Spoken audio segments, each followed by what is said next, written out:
Hello बच्चों, once again welcome my YouTube channel study by RC sir. आप सभी बच्चों को हमारे यूट्यूब चैनल पर स्वागत है। बच्चों, जैसा कि हम लोग पढ़ रहे थे प्रश्नावली 4.1 और पहला जो क्वेश्चन था उसमें 8 पार्ट थे और सभी प्रश्न हम लोगों ने कल कर लिया था।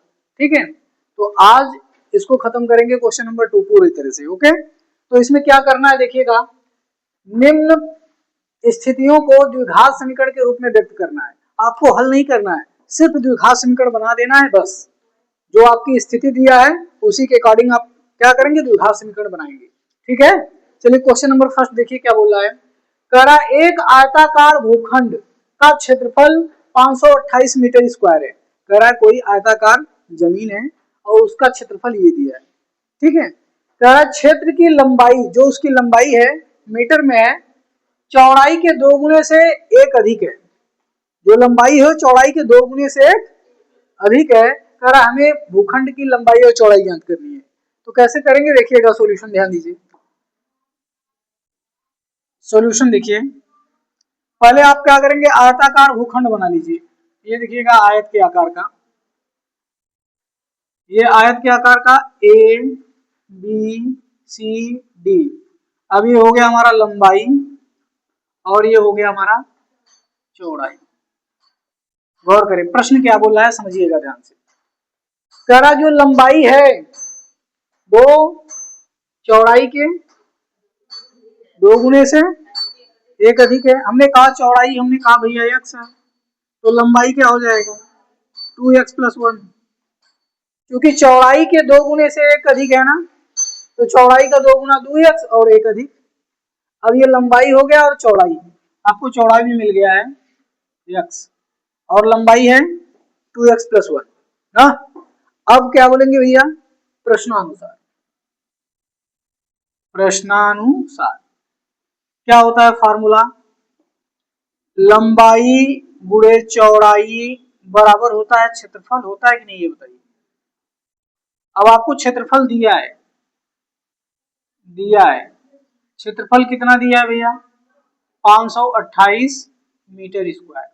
अब लंबाई कितना है, आ जाइए, लंबाई क्या है भैया, लंबाई बोलिए 2x + 1, चौड़ाई कितना है x और क्षेत्रफल कितना है 528।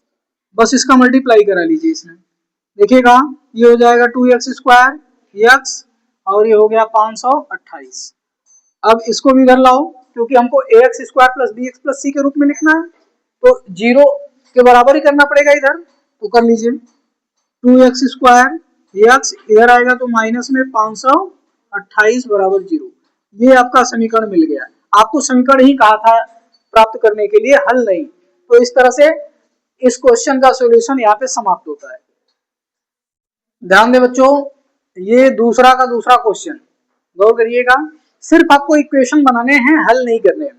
सॉल्यूशन आपको एग्जिट नहीं करने हैं, सिर्फ क्या निकालना है, समीकरण निकालना है। ठीक है, और समीकरण निकालना कैसे है, जो स्टेटमेंट दिया रहेगा उसको पढ़ करके वैसे ही कर देना है। हमको बाद में ax² + bx + c के रूप में बना देना है। ठीक है, कैसा, ax² + bx + c = 0 के रूप में बना देना है। ओके, चलो ध्यान दे इधर। कह रहा है दो क्रमागत धनात्मक पूर्णांकों का गुणनफल दिया है 306। कह रहा है कि हमें पूर्णांक को ज्ञात करना है। क्रमागत माने जो क्रम से आगे बढ़े, एक मान लो x, दूसरा x + 1 माना। सॉल्यूशन देखिए इसका, माना दो क्रमागत धनात्मक पूर्णांक x तथा x + 1 है। काहे के x की जगह पे 1 रखेंगे तो यहाँ 2 मिल जाएगा, x की जगह 2 रखेंगे यहाँ 3 आ जाएगा। आएगा कि नहीं, देखो x की जगह 1, यहाँ 1 रखेंगे 1 1 2 हो जाएगा। x की जगह 2 रखिए 2, तो 2 1 3। क्रम से आगे बढ़ रहा है कि नहीं, क्रम आगत उसी को बोल देते हैं। अब बोल दीजिए प्रश्नानुसार। क्या बोलेंगे भैया, प्रश्नानुसार। प्रश्न क्या बोल रहा है समझिए। कह रहा है कि जो धनात्मक पूर्णांक है उनका गुणनफल 306 है। तो यानी कि इसका और इसका गुणनफल बराबर 306 कर देंगे।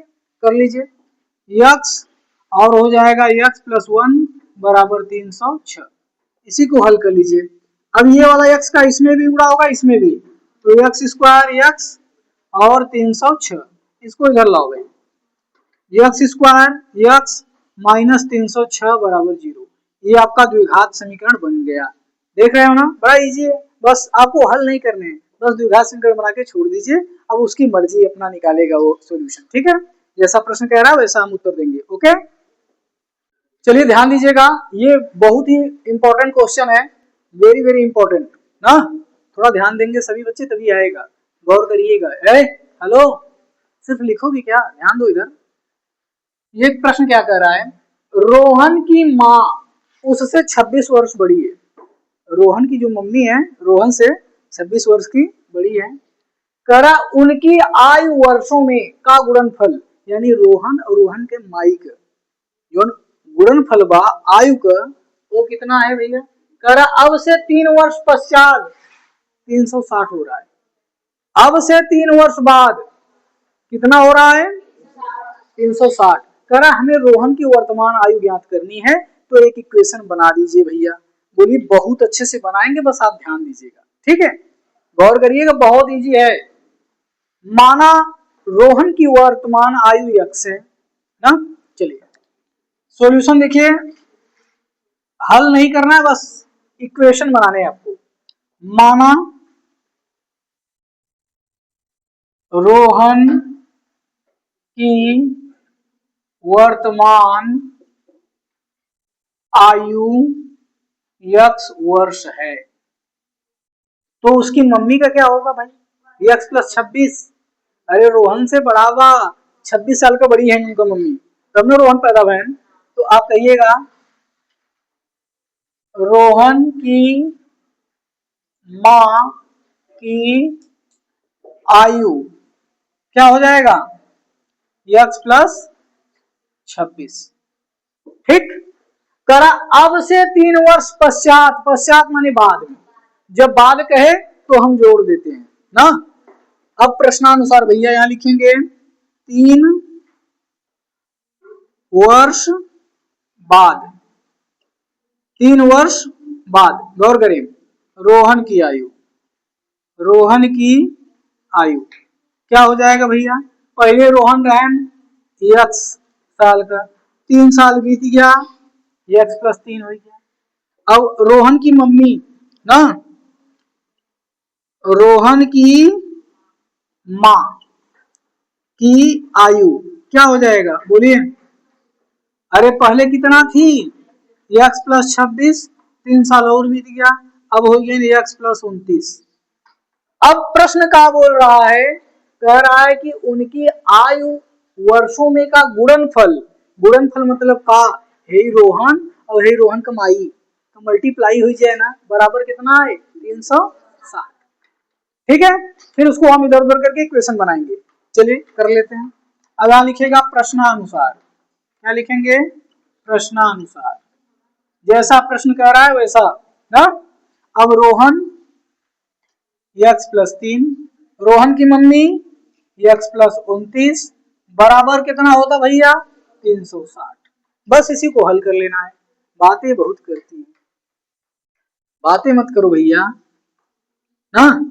यक्स का यक्स में गुणा होगा भैया यक्स स्क्वायर, यक्स का 29 में 29 यक्स, 3 का यक्स में 3 यक्स और 29 तैया, अरे 30 90, 90 में 3 घटाई तो 87 बराबर 360। और 360 में 87 घटाओ करीब, देख लिया घटाई लो के, देखा यक्स स्क्वायर जोड़ लो, 29 और 3 कितना हो जाए, 29 और 3 32, 32 ना हो। अच्छा ठीक बा, अब ये देखिएगा 87, इसको भी कर लाइए, 360 बराबर 0। अब 87 में से 360 घटाइए कितना आएगा, यानी 360 में 87 घटाइए फटाफट, यक्स स्क्वायर 32 यक्स माइनस में 273 बराबर 0। ये आपका मिल गया, क्या मिल गया, समीकरण। जिसका था इंतजार वो घड़ी आ गई नहीं, यही आंसर है। ठीक है, तो आपको सिर्फ इक्वेशन बनाना था, हल नहीं करना था। अब इससे जब हल करोगे तो जो x का मान आएगा रोहन का वैल्यू हो जाएगा, और उसके बाद हम रोहन की मम्मी का निकालेंगे तो x प्लस 26, तो क्योंकि 26 वर्ष बड़ी थी उनकी मम्मी, ठीक है, और 3 वर्ष बाद देखेंगे तो भी, लेकिन हमको यही तक चाहिए था। ओके, ध्यान दीजिए बच्चों, ये प्रश्नावली 4.1 का दूसरे क्वेश्चन का लास्ट क्वेश्चन है। This is very very important question, और यहाँ पे समझदारी बहुत जरूरी है, क्योंकि रेलगाड़ी है ना, आपने गाना सुना होगा ना, वो रेल वाला, सुना है कि नहीं? चलिए अच्छा, सुन लेना कभी जा करके। देखिएगा, एक रेलगाड़ी 480 किमी की दूरी, 480 किमी की दूरी है। हेलो, इधर देखिएगा, 480 किमी की दूरी है। ये मान लीजिए ए पॉइंट है और ये बी पॉइंट है, और इसका जो डिस्टेंस है वो 480 किमी का है ना। कोई रेलगाड़ी आ रही है, समान चाल से तय करती है, कह रहा यदि इसकी चाल 8 किमी प्रति घंटा कम कर दे तो 3 घंटा अधिक लगता है, 3 घंटा अधिक लगेगा। जाहिर सी बात है, जब हम धीमे जाएंगे तो समय ज्यादा लगेगा। अगर हम घर यहाँ से घर पैदल जाएंगे और साइकिल से जाएंगे तो समय किसमें ज्यादा लगेगा? पैदल में। तो कम होगा कि नहीं, यानी स्पीड कम वाले में ज्यादा समय लगेगा। तो यहाँ पे हम समय बराबर समय करेंगे। क्या करेंगे भैया? समय बराबर समय। तो अब देखिएगा, लिखेंगे सॉल्यूशन इसका। माना रेल गाड़ी की सामान्य चाल x किमी प्रति घंटा है ना। अब प्रश्नानुसार, बातें बहुत है यार। अब प्रश्नानुसार देखिएगा, प्रश्नानुसार देखिएगा, हम समय बराबर समय से बात करेंगे। देखिएगा, समय बराबर क्या होता है? दूरी बटे चाल। देखा, यही दूरी और इधर हो गया चाल। इधर भी लिखेंगे दूरी और इधर भी लिखेंगे चाल। समय को हमको बराबर करना है। अब समझिए, समय किधर बराबर करना है? जो कम हुआ है और जो अधिक हुआ है उसी को बराबर करना है। अब दूरी कितना है? 480। सामान्य चाल क्या था? x किमी प्रति घंटा। इधर देखिए, दूरी कितना है? उतना ही, 480। अब चाल क्या हो गया? x माइनस 8, क्योंकि x में से 8 घटाएंगे तभी तो 8 किलोमीटर प्रति घंटा कम होगा। अब ये बताइए, इधर समय ज्यादा लगेगा कि इधर? समय ज्यादा इधर लगेगा, क्योंकि इसकी चाल कम हो गई है। तो 3 घंटा इधर जोड़ना पड़ेगा, तब जाके बराबर होगा। इसमें समय ज्यादा लग रहा है, ये तो जल्दी पहुंचेगा ना, इसको भी बराबर करना है, तो 3 घंटा और जोड़ेंगे तब समय बराबर हो जाएगा ना। अब क्या करना है? इनको उधर ले जाइए, बात बन जाएगी। इसको उधर ले जाइए, 480 और हो जाएगा x माइनस 8, ये उधर जाएगा ना, तो क्या हो जाएगा? माइनस 480 बटे x, और बराबर क्या आ जाएगा? 3। अब इन दोनों में कॉमन देखो क्या है? 480 कॉमन है, 1 अपान एक्स माइनस 8, 1 अपान एक्स बराबर 3। गुणा कटा दीजिए, इससे आएगा कितना? 160, क्योंकि 16 3 48 ना, 160।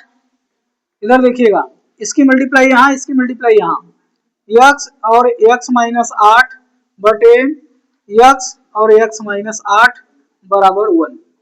चलिए, अब ये माइनस का मल्टीप्लाई करा दीजिए, 160 x, ये मल्टीप्लाई करेंगे तो माइनस x और माइनस प्लस, और नीचे भी मल्टीप्लाई कर लीजिए, x स्क्वायर, इसमें करेंगे तो माइनस 8x।